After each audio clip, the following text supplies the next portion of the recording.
Kailan pa ba marirealize ng partner mo kung gaano ka kahalaga?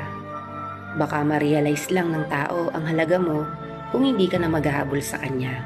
Kung hindi mo na siya bibigyan ng tamang atensyon, oras, at hindi mo na iiyakan. Minsan, kailangan mong kumilos na parang wala kang pakialam. Iniisip kasi niya na hindi ka mapapagod dahil mahal na mahal mo siya. Totoo, pag mahal mo, hindi ka napapagod doon. Pero yung sakit na ipinaparamdam nila sa atin ang nagpapahina sa atin. Kung sino man ang nakakapanood nito, alam mo sa sarili mo kung gaano ka karapat-dapat. Kaya itigil mo na ang pagtutok sa taong hindi karapat-dapat sa iyo. Kung talagang mahal ka, hindi mo kailangang makiusap para sa kanilang oras. Kasi kung talagang gusto ka nila, buong puso nilang ibibigay. Kaya please,